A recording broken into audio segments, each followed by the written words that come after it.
오늘 본문은 북이스라엘의 그 사마리아로 이주한 이방인들에 관한 이야기입니다. 그 당시 아수르는 고대 근동을 호령하던 대제국입니다. 아수르는 정복한 나라들마다 강제 이주 정책을 시행합니다. 이 정책을 통해 피지배국의 그 종족과 종교를 혼합합니다. 민족 정신을 말살합니다. 아수르 제국에 동화되게 합니다. 감히 저항이나 반란은 꿈도 꾸지 못하도록 말입니다. 목표는 아수르 제국에 충성을 다하는 백성으로 개조하는 것입니다. 오늘 본문을 두 파트로 나눠서 살펴봅니다. 첫째, 하나님을 경외하라. 따라서 하십니다. 첫째, 하나님을 경외하라. 하나님을 경외하라. 아수르 왕은 사마리아 주민들을 아수르와 메대 지방으로 이주시킵니다. 사마리아에는 다른 아수르 제국의 주민들을 이주시킵니다. 강제로. 24절은 이 상황을 보여줍니다. 24절 같이 읽습니다. 시작. 아수르 왕이 바벨론과 구다와 아하와 하맛과 스발와임에서 사람을 옮겨다가 이스라엘 자손을 대신하여 사마리아 여러 성읍에 두매 그들이 사마리아를 차지하고 그 여러 성읍에 거주하니라. 아멘. 이방 이주민들은 사마리아에서 새로운 삶을 시작합니다. 그러던 어느 날 참혹한 살인 사건이 발생합니다. 25절 말씀 같이 읽습니다. 시작. 그들이 처음으로 거기 거주할 때에 여호와를 경외하지 아니하므로 여호와께서 사자들을 그들 가운데 보내심에 몇 사람을 죽인지라. 아멘. 사람들이 그 사람들 물어뜯어서 죽인 거예요. 고대 근동 지역은 숲이 많습니다. 야생 짐승의 서식처로는 안성맞춤입니다. 거기서 사는 맹수는 종종 사람의 목숨을 위협합니다. 한편 그 이스라엘 백성과 고대 근동인들은 한 가지 사상을 공유합니다. 사나운 그 야생 짐승도 신의 관할 통제 아래 있다는 것입니다. 하지만 신에 대한 열왕기서 저자와 이방 이주민들의 이해는 좀 다릅니다. 먼저 열왕기서 저자의 이해입니다. 야생 짐승이 사람을 해치는 것은 언약의 저주 목록에 포함됩니다. 사자가 사람을 물어 죽인 사건은 언약의 저주입니다. 다음은 이방 이주민들의 그 이해입니다. 그들은 여호와가 어떤 분이신지 전혀 모릅니다. 여호와에 대해 경험적으로 아는 것이 하나도 없습니다. 사자들의 공격으로 목숨을 잃은 사람들은 어떻게 된 걸까요? 신의 뜻은 알 수 없지만 속된 말로 똥 밟은 것이고 재수없게 사자에게 물려 죽은 겁니다. 돌아다니다가. 원래 남북으로 분단된 이스라엘의 영토는 연결된 하나의 땅이죠. 그것도 특별한 땅, 약속의 땅입니다. 그 땅 거주민인 이스라엘은 여호와께 범죄하여 추방되고 쫓겨나죠. 그들 대신 엉뚱한 이방인들이 그 땅에 들어와 차지하고 삽니다. 그런데도 여전히 그 땅의 진정한 주인은 여호와 하나님이십니다. 이방 거주민들은 그 땅에 대한 하나님의 주권을 인정해야 합니다. 그 땅의 주인이신 여호와께 합당한 삶을 살아야 합니다. 그러나 그들은 여호와를 경외하지 않습니다. 그래서 하나님이 그들에게 사자 재앙을 내리신 것입니다. 이제 이 끔찍한 사건이 아수르 왕에게까지 보고가 됩니다. 보고자는 이 사건의 원인을 나름대로 제시를 합니다. 26절 말씀 같이 읽습니다. 시작. 그러므로 어떤 사람이 아수르 왕에게 말하여 이르되 왕께서 사마리아 여러 성읍에 옮겨 거주하게 하신 민족들이 그 땅 신의 법을 알지 못하므로 그들의 신이 사자들을 그들 가운데 보내매 그들을 죽였사오니 이는 그들이 그 땅 신의 법을 알지 못함이니이다 하니라. 아멘. 고대 근동의 세계관이 고스란히 담겨 있네요. 누가 보더라도 여호와는 패전한 나라에 무능하고 연약한 신입니다. 그렇다 해도 자기 땅에서만큼은 여전히 영향력을 발휘합니다. 이 주민들이 사마리아에서 안전하게 살려면 어떻게 해야 할까요? 반드시 그 땅 신이 누군지 모르니까 그 땅 신의 법을 알고 지켜야 합니다. 보고자의 보고를 들은 아수르 왕은 해결책을 제시합니다. 사마리아에서 사로잡혀온 제사장들이 많이 있죠. 그들 중에 한 사람을 골라서 사마리아에 파견하라는 것입니다. 그는 그곳에 거주해야 합니다. 그 땅 신의 법을 무리에게 가르쳐야 합니다. 당연히 파견된 제사장은 왕명을 가지고 갔으니 자기 직무에 최선을 다하겠지요. 이주민들에게 여호와 경외하는 법을 열심히 가르칩니다. 그렇지만 각 민족은 자신들의 신들을 제작합니다. 사마리아 사람이 지은 여러 산당에 안치를 합니다.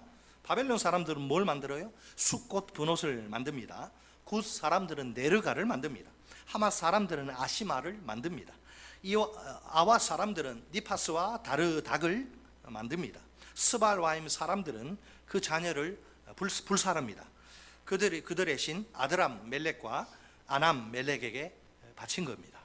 불태워 죽여서 바친 자기 자식을. 자, 그런데 이 32절에는 이해하기 힘든 표현이 등장합니다. 32절 같이 읽습니다. 시작. 그들이 또 여호와를 경외하여 자기 중에서 사람을 산당의 제사장으로 택하여 그 산당들에서 자기를 위하여 제사를 드리게 하니라. 아멘. 여러분 이상하지 않아요? 이상하죠. 여호와를 경외한다고는 하는데 뭔가 이거 수상적, 이상합니다. 제사장은 아무나 막 세우면 안 되고 레위인을 해야 되는데, 레위인이 아니라 자기 중에서 뭐 원하는 사람 누구나, 옛날에 막 갈수록 막 타락하는데 자기 중에서 사람을 제사장으로 세우다니요. 불법이죠. 그처럼 불법적으로 세워진 제사장이 제사를 인도합니다. 애초에 이 잘못 가르치고 잘못 배운 게 그 원인입니다. 정통이 아니고 타락한 여로보암의 그 종교 전통을 따르는 제사장이 그들을 가르친 것입니다. 그러다 보니 자연스럽게 그들 역시 그 전통을 따른 겁니다. 열왕기서 저자는 그들의 종교 생활을 33절에서 딱 한 문장으로 이렇게 요약합니다. 33절 같이 읽습니다. 시작. 이와 같이 그들이 여호와도 경외하고 또한 어디서부터 옮겨왔든지 그 민족의 풍속대로 자기의 신들도 섬겼더라. 아멘. 이 이방 이주민들은 다신 숭배 사상에 찌들고 물든 사람들이, 그들 생각에는 각각의 지역마다 고유의 신들이 존재합니다. 그러나 그 신들의 능력에는 한계가 있습니다. 삶의 다양한 어려움과 문제를 해결하기에 역부족입니다. 신 하나 가지고는 안 돼요. 이러니 가급적 여러 신들을 한꺼번에 동시에 섬기는 게 좋습니다. 섬기는 신들이 많으면 많을수록 다다익선, 많으면 많을수록 더욱 유리합니다. 자연스럽게 이주민들은 여호와라는 또 하나의 신을 추구하는 거죠. 사마리아의 정착에 살려면 그 땅 신을 섬겨야 하니까 어쩔 수가 없습니다. 우리 하나님의 눈에는 그것이 혼합주의죠. 혼합주의. 그러면 혼합주의에 대한 열왕기서 저자의 평가는 무엇일까요? 우리 다 함께 34절 한 목소리로 읽습니다. 34절 시작. 그들이 오늘까지 이전 풍속대로 행하여 또 여호와께서 이스라엘이라 이름을 주신 야곱의 자손에게 명령하신 율례와 법도와 율법과 계명을 준행하지 아니하는도다. 아멘. 이주민들은 오늘까지 이전의 관습대로 행하고 있습니다. 오늘까지는 열왕기 하에 말씀이 기록될 당시까지이죠. 그때까지 그들은 이전의 풍속대로 관습대로 행하는 중입니다. 반면에 그때까지 그들이 행하지 않은 것 두 가지도 있네요. 그들은 여호와를 경외하지 않습니다. 여호와의 율례와 법도와 율법과 계명을 준행하지도 않습니다. 정든 고향 땅에서 강제로 사마리아로 이렇게 삶의 자리가 바뀐 그들입니다. 하지만 삶의 방식은 별로 달라진 게 없습니다. 예전처럼 고국에서 섬기던 신들을 다시 만들어서 섬깁니다. 거기다가 여호와란 신을 추가해서 경외합니다. 낯선 사마리아 땅에 정착해 살아야 할 처지가 아닙니까? 그러니 그 땅의 신인 여호와도 섬겨야 하는 겁니다. 사실은 진정으로 여호와를 경외하는 삶은 아니죠. 혼합주의에 찌든 우상 숭배에 불과할 따름입니다. 사랑하는 성도 여러분, 오늘 하나님을 예배하러 모인 우리는 어떤가요? 이미 우리는 혁명적인 변화를 경험한 그리스도인들입니다. 사마리아의 이주민들처럼 단순히 삶의 자리가 바뀐 게 아닙니다. 우리의 신분과 소속이 완전히 달라진 것입니다. 예전에는 우리 모두 마귀의 자녀였습니다. 그러나 지금은 우리가 하나님의 자녀입니다. 옛날에는 누구나 마귀의 왕국에 속한 자였습니다. 하지만 현재 우리는 하나님 나라에 소속된 자입니다. 이 얼마나 놀라운 변화란 말인가요? 그렇다고 당연한 변화는 절대로 아니죠. 오히려 참으로 이해할 수 없는 변화입니다. 그 어떤 인간의 노력이나 수고로도 공로로도 불가능한 변화입니다. 이 세상 그 어느 누구도 만들어낼 수 없는 불가사의한 변화입니다. 이 변화의 중심은 예수 그리스도의 십자가 대속의 죽음입니다. 그 죽음의 다른 이름은 하나님의 사랑입니다. 놀라운 사랑 찬양하리라. 우리를 위해 생명 주셨네. 헤아릴 수 없는 하나님의 신비한 사랑, 감사하게도 이 사랑이 죄인인 내게 넘치도록 부어진 것입니다. 요한 1서 4장 9절로 10절 말씀입니다. 읽습니다. 시작. 하나님의 사랑이 우리에게 이렇게 나타난 바 되었으니 하나님이 자기의 독생자를 세상에 보내심은 그로 말미암아 우리를 살리려 하심이라. 사랑은 여기 있으니 우리가 하나님을 사랑한 것이 아니요 하나님이 우리를 사랑하사 우리 죄를 속하기 위해 화목 제물로 그 아들을 보내셨습니다. 아멘. 아무 죄 없는 하나님의 어린 양 예수가 우리 인류의 죄와 죽음과 사망의 영원한 지옥 형벌의 그 문제를 해결하기 위해서 우리 모두의 죄를 대신 어깨에 짊어지고 대신 머리로부터 발끝까지 다 뒤집어 쓰고 하나님의 저주와 진노 받으면서 몸 다 찢기고 피 다 쏟고 그렇게 저주의 죽음을 죽으셨어요. 놀랍지 않습니까? 내 죄 때문에, 나를 위해 내 대신 내 죄가 예수를 그렇게 죽인 거예요. 이 하나님의 엄청난 사랑의 결과가 열매가 바로 나라고 하는 존재입니다. 온 우주에서 가장 고귀한 하나님의 아들 예수님이 아닙니까? 예수님의 목숨과 맞바꿔도 전혀 아깝지 않은 존재가 바로 나입니다. 나는 하나님의 눈에 최고로 소중하고 특별한 존재입니다. 정말 그렇다고 믿으십니까? 틀림없는 사실이니까 꼭 믿으시기 바랍니다. 괜히 세상의 평가에 주눅들 필요가 없어요. 다른 사람들과 비교하면서 열등감에 시달릴 이유 없습니다. 오직 나를 창조하신 내 아버지 하나님의 평가가 정확합니다. 이 시간 내 아버지 하나님이 이렇게 말씀하십니다. 아들아, 딸아, 너는 내게 참으로 특별한 존재란다. 나는 너를 항상 변함없이 지극히 사랑한단다. 이제부터 이 엄청난 사랑을 받은 나는 어떻게 살아야 할까요?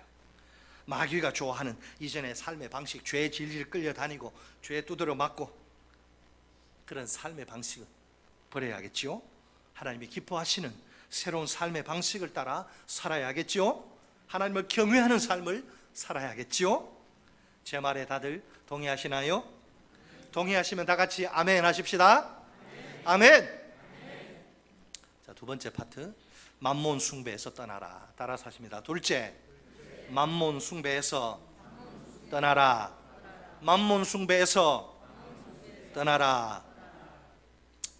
35절로 39절은 그 이방 이주민들의 실패를 고발합니다.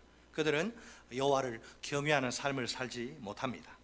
우선 35절로 36절은 신에 산 언약을 언급하지요.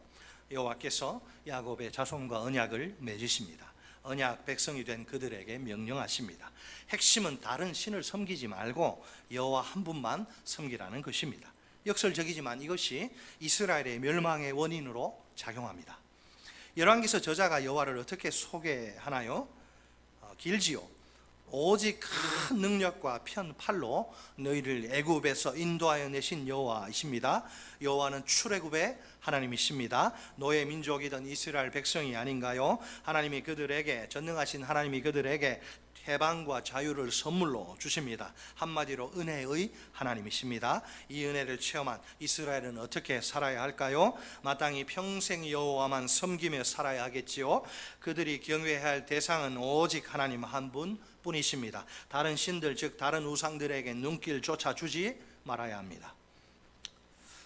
끝으로 41절은 17장 전체의 메시지를 간단히 요약합니다. 41절 같이 시작. 이 여러 민족이 여호와를 경외하고 또 그 아로 새긴 우상을 섬기니 그들의 자자손손이 그들의 조상들이 행하던 대로 그들도 오늘까지 행하니라. 아멘. 이방 이주민들의 결정적인 문제는 무엇일까요? 여호와도 섬기고 다른 신들도 섬긴 것입니다. 열왕기서 저자는 이런 혼합주의 종교 현상을 비판합니다. 그런 관습에서 돌이키라고 호소합니다. 이것은 결코 여호와를 경외하는 삶이 아니기 때문이죠. 틀림없이 하나님의 심판을 초래할 죄입니다.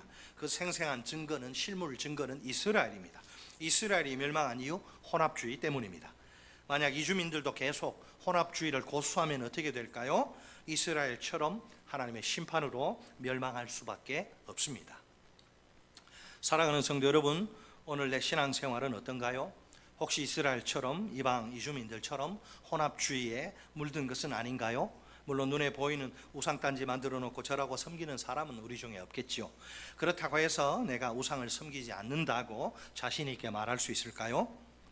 오늘날 이 대한민국에 사는 우리는 이 자본주의 이 사회 체제 속에서 살아갑니다. 삶의 많은 부분들이 물질, 즉 돈과 직결된 상태입니다. 돈을 떠나서는 삶을 이야기할 수가 없습니다. 그러다 보니 자기도 모르는 사이에 돈이 가장 강력한 하나님의 라이벌로, 우상으로 떠오릅니다. 돈은 감히 스스로 주제넘게도 하나님의 자리를 훔치려고, 도둑질하려고 합니다. 하나님의 흉내를 내면서 전능성까지 주장할 정도입니다. 돈이면 안 되는 일이 없다, 자신 있게 소리칩니다. 황금 만능주의요, 배금주의요, 만몬 숭배입니다. 솔직히 말해 그 누구도 만몬 숭배로부터 자유롭지 못합니다. 사람들은 저마다 필요와 욕심 사이에서 고개사처럼 위험한 줄타기를 하는 중입니다. 이런 세상에서 우리 그리스도인들은 어떻게 살아야 할까요? 우리에게 만몬 죽이기가 필요합니다. 따라서 하십니다. 만몬 죽이기. 만몬 죽이기는 두 가지 과정을 통해 이루어집니다. 첫째로 필요와 욕심 구별하기입니다. 필요와 욕심 구별하기. 잠언 30장이 여기에 대한 가르침을 주는데요. 잠언 30장은 우리에게 아주 중요한 그 방향성을 제시합니다. 우리가 취해야 할 태도와 피해야 할 태도를 확실히 보여줍니다. 먼저 우리가 취해야 할 태도입니다. 잠언 30장 7절로 9절 말씀 우리 같이 읽습니다. 시작. 내가 두 가지 일을 주께 구하였사오니 내가 죽기 전에 내게 거절하지 마시옵소서. 곧 헛된 것과 거짓말을 내게서 멀리하옵시며 나를 가난하게도 마옵시고 부하게도 마옵시고 오직 필요한 양식으로 나를 먹이시옵소서. 혹 내가 배불러서 하나님을 모른다 여호와가 누구냐 할까 하오며 혹 내가 가난하여 도둑질하고 내 하나님의 이름을 욕되게 할까 두려워함이니이다. 아멘. 이상하죠. 아주 이상합니다. 외계인이 아니라 사람이, 우리보다 오래전에 산 사람이지만 사람이 기도하는 게 지금. 근데 지금 기도자는 가난함과 부요함을 모두 거부합니다. 두 개 다 싫답니다. 보통 우리는 가난함은 거부해요. 가난하게 사는 거 좋아하는 사람 아무도 없습니다. 그런다고 부유함까지 우리가 거부하지는 않죠. 잘 먹고 잘 사는 거 뭐 거부합니까 우리가? 오히려 부유하게 좀 해달라고, 내가 좀 지긋지긋한 가난 면하게 해달라고 자주 기도하는 편이죠. 잘못된 거 아닙니다. 그렇게 기도하죠. 특이하게도 이 잠언의 기도자는 가난함은 물론이고 부요함까지도 싫다고 거부합니다. 도대체 그 이유가 무엇일까요? 가난함과 부요함이 위험해요. 둘 다. 가난함만 위험한 게 아니라 가난함과 부요함이 초래할 경우의 수가 많은데 그 중에 최악의 경우의 수 때문입니다. 기도자의 판단이 얼마나 예리한지 모릅니다. 가난함은요, 도둑질을 낳는 혈핍으로 이어질 수 있습니다. 부요함은 배교를 초래하는 욕심으로 연결될 수 있습니다. 며칠 굶으면 남의 집 담 넘게 돼 있고, 배가 부르면요 하나님 떠날 위험이 큽니다. 기도자는 자기가 이런 존재임을 알아요. 자기가 이렇게 연약함을 한 존재임을 누구보다 잘 압니다. 그래서 가난함과 부요함 모두 거부합니다. 싫다는 거예요. 제3의 길을 선택하죠. 뭡니까? 적당함, 곧 필요를 구하는 것입니다. 그러니까 그는 만족할 줄 아는 사람입니다. 언제 충분하다고 말해야 할지를 아는 사람이에요. 만몬의 세상에서 사는 우리가 본받아야 할 모습입니다. 다음은 우리가 피해야 할 태도입니다. 15절로 16절, 잠언 30장 15절 16절 같이 읽습니다. 시작. 거머리에게는 두 딸이 있어 다오 하느니라. 족한 줄을 알지 못하며 족하다 하지 아니하는 것 서너시 있나니 곧 스올과 아이 베지 못하는 태와 물로 채울 수 없는 땅과 족하다 하지 아니하는 불이니라. 아멘. 이 사람들은 일명 거머리 족속들입니다. 앞에 기도자와는 정반대의 태도를 보이죠. 필요를 넘어서 욕심까지 채우려는 거예요. 늘 달라 하며 탐심의 영역을 채우려고 합니다. 그러나 그들의 시도는 실패로 끝날 뿐이에요. 왜? 탐심의 영역은 늘 그런 법입니다. 채워도 결코 만족함과 배부름을 느낄 수 없습니다. 밑빠진 독입니다. 채우면 채울수록 공허함만 쌓여갈 뿐입니다. 결국 필요를 채우시는 하나님 한 분으로 만족하지 못해요. 더욱 빠르고 파괴적으로 만몬에게 달려가고야 맙니다. 여러분, 하나님으로 만족하지 못하면 이 세상 그 어떤 것으로도 만족할 수 없어요. 예수께서 사마리아 여인에게 뭐라 그랬어요? 남편이 마음에 안 든 남편 계속 갈아치우고 남편이 자기 만족 줄 알았는데 뭐라 그럽니까? 이 물을, 네가 뜨는 이 물을 마시는 자는 다시 목마르려니와 내가 네게 주는 물을 먹는 자는 목마르지 아니하느니 그 속에서 솟아나는 영원한 샘물이 되리라. 우리의 만족은 세상 것에 있지 않습니다. 하나님만 우리를 만족시킬 수 있어요. 우리는 사시사철 목마름과 배고픔과 부족함을 느낍니다. 심지어 배가 부를 때도 부족하다고 느껴요. 등이 따뜻할 때조차, 평안할 때조차도 나 부족해요 호소합니다. 그게 인간입니다. 오늘 먹고 살 양식 있지 않나요? 지금 점심 저녁 어떻게 먹을까 고민하는 분 계세요? 아니요, 먹고 살 이런 건 양식 있어요. 우리는 그럼에도 불구하고 항상 부족함을 느낍니다. 도대체 이렇게 부족함에 헐떡거리고 허덕이는 이유가 무엇일까요? 우리 인간의 타락한 이 본성, 욕심 때문에 그래요. 저도 욕심이 있어요.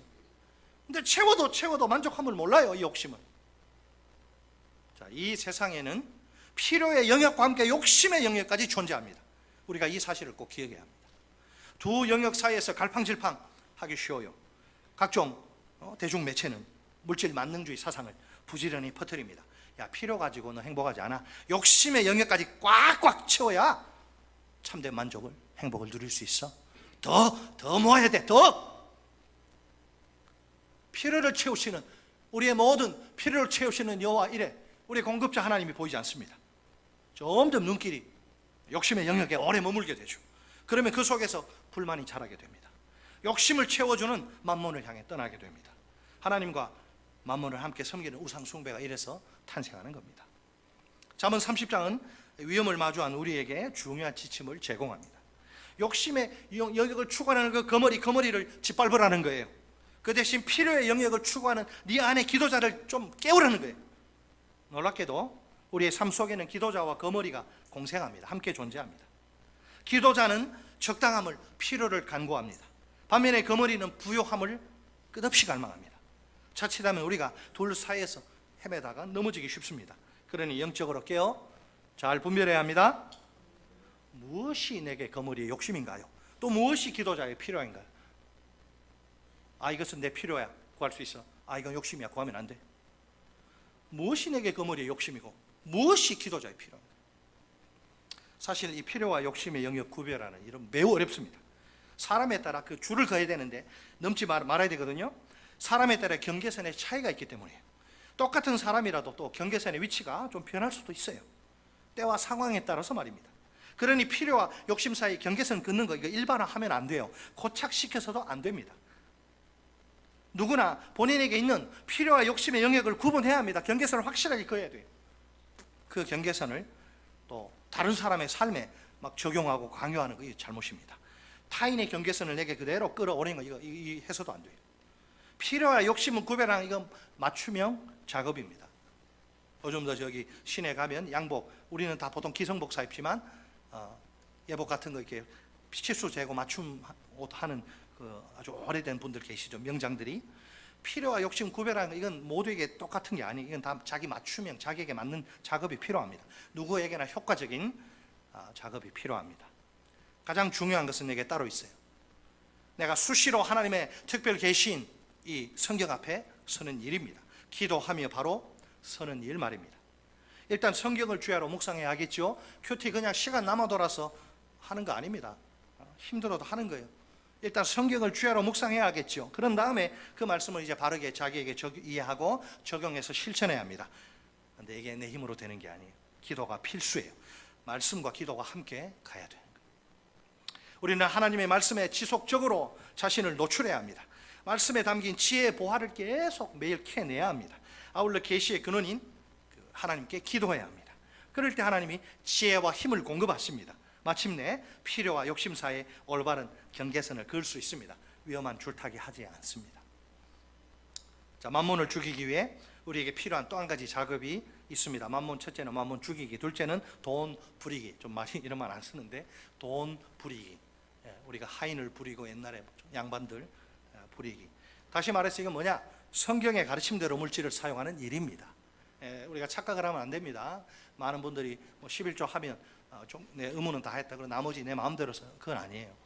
원래는 전체가 우리가 청직이고 이 하나님의 것이고 내가 땀 흘려서 벌었어도 다 이게 하나님의 것이기 때문에 하나님의 뜻대로 써야 되는데 우리가 살려면 애들 교육도 시켜야 되고 또 동북 프라자 가서 먹을 것도 사야 되고 필요하잖아요. 생필품도 사고.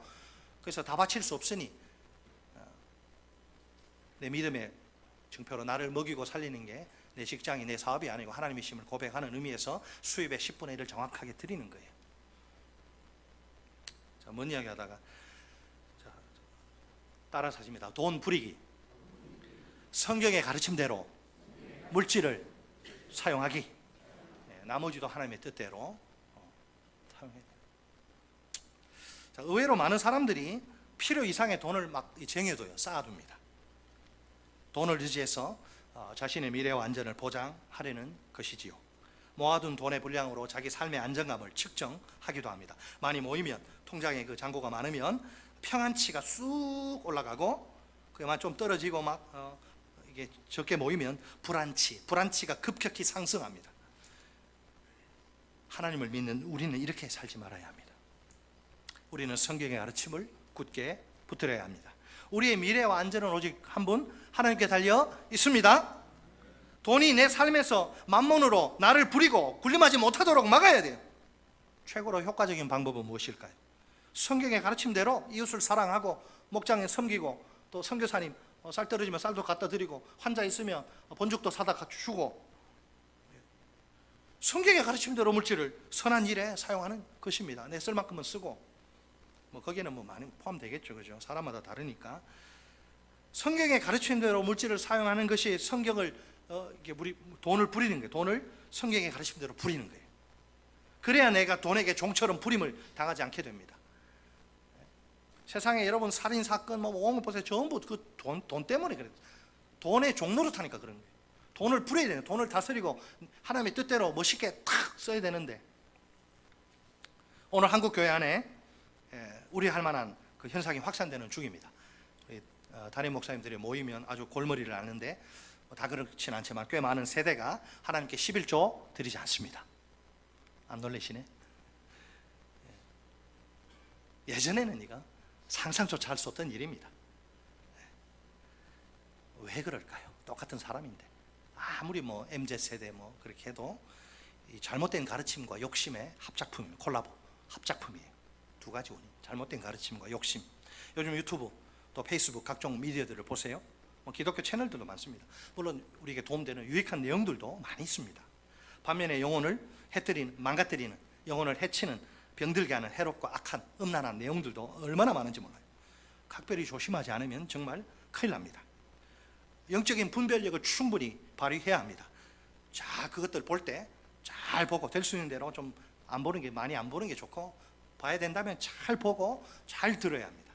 특히 어설픈 이 아마추어들이 프로 흉내를 내는 게 문제입니다. 자기가 하나님의 특별한 은혜를 체험했다고 주장합니다. 그 은혜 뭐 받았다는데 뭐 부정할 수는 없겠죠. 받았다 우기니까 받았다 치고. 그런데 좋다 이거예요. 자기가 무슨 성경의 프로인 양 자기 해석을 확신에 차 쏟아냅니다. 정식으로 제대로 된 신학교육 받지도 않고. 이 성경 해석하는 게 그렇게 만만하지 않아요. 피나는 수련 과정, 의사가 수련 과정 인턴부터 하듯이 피나는 과정이 필요합니다. 쉽지 않아요 이거. 은혜 받았다고 자기가 성경 다 아는 것처럼 막 자기 해석을 들어보면 참 확신에 막 차서 쏟아내는데 이 다 많은 부분 엉터리 해석이요. 위험한 해석이라는 거죠. 11조에 대한 내용도 있어요. 유튜브에 나옵니다. 아주 마찬가지예요. 11조는 구약 시대의 율법이라고 주장합니다. 우리는 율법의 완성자인 예수님 믿는 신약 성도의 신약 시대 성도 아닙니까? 구약 성도는 11조 해야지만 우리 신약 성도 율법 다 완성했잖아요. 11조 이 율법 지킬 필요가 없다는 것이죠. 그런 것 같죠. 생명의 삶에 오시면 이걸 다 이런 이야기들 다 부서뜨려 줍니다. 어처구니가 없지만 누구나 무식하면 용감한 법입니다. 누가 감히 예수님의 11조에 대한 가르침을 뒤엎어버릴 수 있단 말인가요? 현실적으로 11조 하지 않으면 그만큼 지출이 줄어드니까 돈이 쌓이겠죠. 돈에 대한 욕심까지 이제 덩달아 불같이 일어납니다. 그 절약한 돈으로 또 자기 취미생활하고 쓰는 거죠. 이처럼 잘못된 가르침과 욕심이 의기투합합니다. 결국 11조 하지 않게 됩니다. 이것은 하나님을 경외하는 올바른 신앙생활이 아닙니다. 이 시점에서 우리가 꼭 기억해야 할 게 하나 있습니다. 돈은 하나님의 도구라는 사실입니다. 이 도구는 하나님의 뜻대로 선하게 쓰일 때 제일 아름답습니다. 만약 우리가 필요를 공급하시는 초월의 하나님을 불신하면 어떨까요? 또 필요 이상으로 채우려는 그 욕심을 자꾸 키워나가면 어떨까요? 돈은 우리 안에서 만몬이라는 우상으로 뿔떡 일어서고요, 폭군처럼 우리 위에 잔인하게 군림하고 우리를 부려먹습니다. 이런 일만큼은 목숨을 걸고서라도 막아야 합니다. 그래서 하나님의 계시가, 진리가 절실히 필요한 거예요. 개인의 필요와 욕심의 영역을 확실히 구별할 수 있어야 합니다. 그 선을 넘으면 안 돼요. 그게 다 죄입니다. 욕심이 잉태한 즉 죄를 낳고 죄가 장성한 즉 사망을 낳느니라. 욕심은 그걸로 끝나는 게 아니에요. 욕심은 반드시 죄를 낳고 죄의 결국은 파멸입니다. 하늘의 지혜를 우리가 공급받아야 되죠. 하나님께 필요를 채워주시라고 기도해야 합니다. 너희는 먼저 그의 나라를 구하라. 그리하면 이 모든 것을 먹고 쓰고 입고 마시는 것, 자녀 교육하는 것 내가 너희에게 주마. 마태복음 6장 33절 진리의 말씀으로 믿습니까? 하나님을 믿어야지. 내 직장, 내 사업을 믿는 것이 아니고. 하나님 내 일용할 양식, 인간의 탐심을 알기 때문에 매일매일 어떤 사람은 그러더라고요. 하나님 번거롭게 일용할 주 단위로 좀 주시면 안 됩니까? 광야에서 그랬잖아요. 이스라엘이 그 만나 메추라에 그 욕심 내 가지고 안식일날 절대 일하지 말라 그랬는데, 안식일날에 나가봤자 헛쏘거라 그랬는데 나가잖아요. 나가니까 아무것도 없어. 하나님 내 필요를 채워주시고 내 안에 있는 욕심을 죽일 힘을 주십시오. 기도해야 돼요. 한 걸음 더 나아가 성경의 방법대로 하나님 주신 지혜로 돈을 사용해야 합니다. 이것이야말로 하나님을 향한 확실한 내 믿음의 고백이에요. 어떤 믿음의 고백? 내 삶의 주인은 만몬이 아니라 하나님이시다. 따라서 하십니다. 내 삶의 주인은 만몬이 아니라 하나님이시다. 내 삶의 주인은 돈이 아니라 하나님이시다. 분명 만몬을 죽이는 작업 절대로 쉽지 않습니다. 저도 힘들어요. 이 세상이 이미 만몬의 지배를 받고 있기 때문입니다. 어쩌면 이 작업은 계란으로 바위를 치는 아주 무모한 시도처럼 보일지도 모릅니다. 이 세상의 중력과 관성의 법칙에 역행하니까요. 그래도 우리는 오직 오늘 성경이 보여주는 오직 하나님만 경외해야 할 그리스도인들이 아닙니까? 그러니 더욱 열정적으로 만몬을 죽여야 합니다. 그럴 때 하나님이 우리의 참된 주인이심이 강력히 선포되고 증명될 것입니다. 자, 오늘 우리는 옛날에 그런 제목이 있었잖아요. 이 남자가 사는 법. 거기 카피한 거예요. 그리스도인이 사는 법. 그리스도인이 사는 법이 있습니다. 이 법 앞에서 진지하게 자신을 돌아봅시다. 첫째, 하나님을 경외하라. 하나님의 신비한 사랑으로 그리스도인이 된 나입니다. 어떤 경우에라도 혼합주의에 풍덩 빠지지 맙시다. 오직 하나님 한 분만 경외하며 삽시다. 일평생 하나님의 율례와 법도와 율법과 계명을 준행하며 지키며 삽시다. 둘째로 만몬 숭배에서 떠나라. 만몬 숭배가 판치는 세상, 만몬의 가치관에 역행합시다. 삶의 모든 영역에서 만몬을 죽입시다. 말씀과 기도의 자리에 부지런히 섭시다. 필요와 욕심을 지혜롭게 구별합시다. 만몬의 거머리를, 그 욕심을 죽입시다. 내 안에 기도자를, 그 필요를 깨웁시다. 하나님의 도구인 돈을 부리며 삽시다. 돈을 성경의 가르침대로 하나님의 뜻대로 아름답게 사용합시다. 11조에 대한 잘못된 가르침과 욕심을 배격합시다.